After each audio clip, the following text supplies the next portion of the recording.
अस्सलामुअलैकुम वरहमतुल्लाहि वबरकातुहू।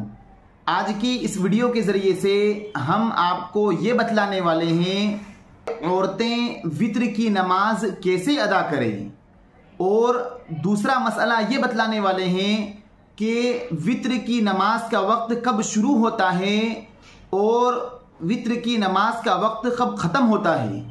और एक और मसला हम आपको ये बतलाने वाले हैं कि औरत जब वित्र की नमाज पढ़ेगी तो वो नियत कैसे बांधेगी।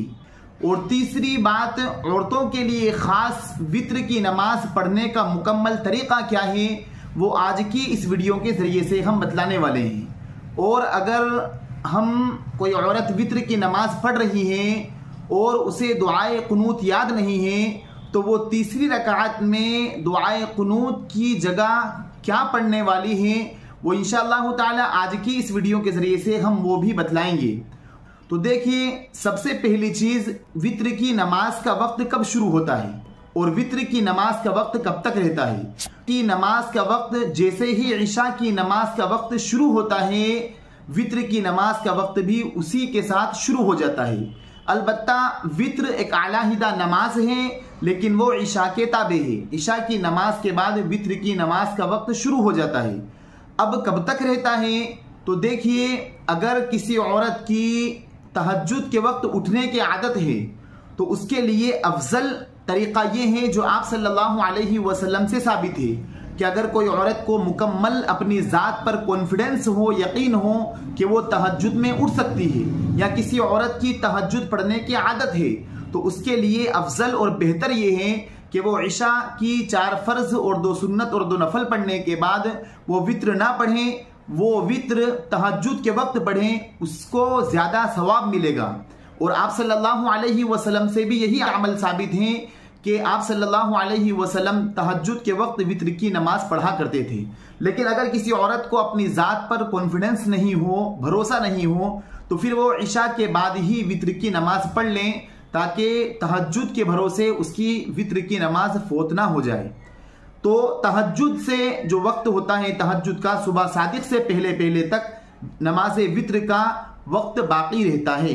तो अगर कोई औरत थकी हुई है तो वो इशा की 4 फ़र्ज़ और 2 सुन्नत पढ़कर सो गई, तो अब अगर वो 12 बजे उठकर या तहज्जुद के वक्त उठकर वित्र की नमाज पढ़ेगी तो उसको ज़र्रा बराबर गुनाह नहीं मिलेगा।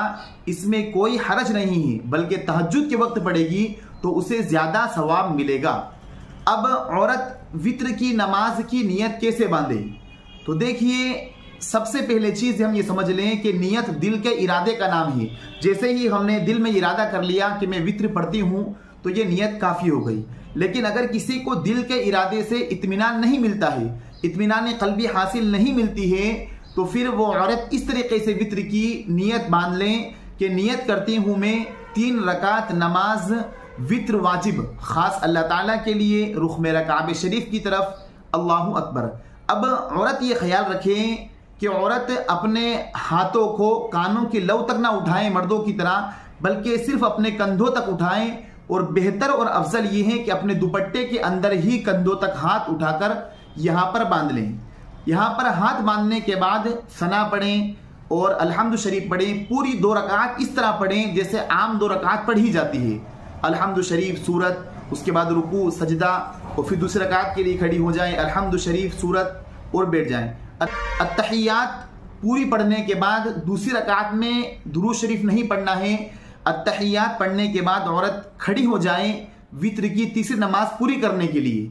फिर तीसरी रकात में जब खड़ी हुई हैं तो अल्हम्दु शरीफ पढ़ें, अल्हम्दुलिल्लाहि रब्बिल आलमीन जो नमाज में पढ़ी जाती है, सूरह फातिहा। उसके बाद सूरत पढ़ें और सूरत पढ़ने के बाद रुकू में ना जाएं, बल्कि दुआए कुनूत पढ़ें। अब अगर किसी औरत को दुआए कुनूत याद ना हो तो देखिए, अव्वलन उससे औरत को दुआए कुनूत सीखने की कोशिश करना चाहिए। अब अलबत्ता अगर किसी को याद ही नहीं है तो जो औरतों के दरमियान ये बात चल पड़ी है कि 3 मरतबा कुल हुवल्लाहु अहद पढ़ लें, इससे ये है, तो ये किसी भी सही हदीस से साबित नहीं है, ना किसी फतवे की किसी किताब के अंदर ये बात मौजूद है कि अगर किसी को दुआए कुनूत याद ना हो तो वो 3 बार सूरह इखलास यानी कुल हुवल्लाहु अहद पढ़े। बल्कि 1 मरतबा का भी ये तज़किरा नहीं है, बल्कि सही मसला ये है कि अगर किसी को औरत को दुआए कुनूत याद नहीं है तो वो कुरान करीम की एक आयत है, रब्बना आतिना फिद दुनिया हसना व फिल आखिरति हसना व क़िना अज़ाबन्नार। ये अपनी वित्र में दुआए कुनूत के बजाय ये रब्बना आतिना पढ़ लें। अगर किसी को ये भी याद ना हो तो वो क्या पढ़ें, वो फिर अल्लाहुम्मा ग़फ़िरली अल्लाहुम्मा ग़फ़िरली अल्लाहुम्मा ग़फ़िरली ये 3 मरतबा पढ़ लें। ये दुआए कुनूत के कायम मकाम हो जाएगा। अब अगर किसी औरत ने दुआए कुनूत पढ़ना थी, वो गलती से रुकू में चली गई, तो अब वो क्या करे। तो देखिए, अगर रुकू में चली गई गलती से तो फिर रुकू से वापस ना लौटें, बल्कि रुकू में ही रहें, इसलिए कि रुकू जो चीज़ है वो है फ़र्ज और दुआए कुनूत जो है वो है वाजिब। अब अगर कोई औरत रुकू में चली गई गलती से, तो अब अगर वो रुकू को छोड़कर दुआए कुनूत पढ़ने के लिए खड़ी होंगी तो वो फ़र्ज से वाजिब की तरफ आएगी। और फ़र्ज एक ताकतवर चीज़ है और वाजिब एक कमज़ोर चीज़ है। फ़र्ज से निचले दर्जे की है वाजिब।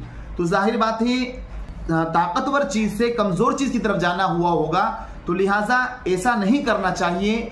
अब वो औरत क्या करें कि वो औरत रुकू कर लें और रुकू करने के बाद आखिर में सजदा सहव कर लें, उसकी नमाज बिल्कुल सही हो जाएगी। और ये वित्र की नमाज का मुकम्मल तरीका जो हमने आपके सामने पेश किया है, ये मशहूर दारुल इफ्ता जामिया बिन्नौरी टाउन से लेकर हमने आपके सामने पेश किया है।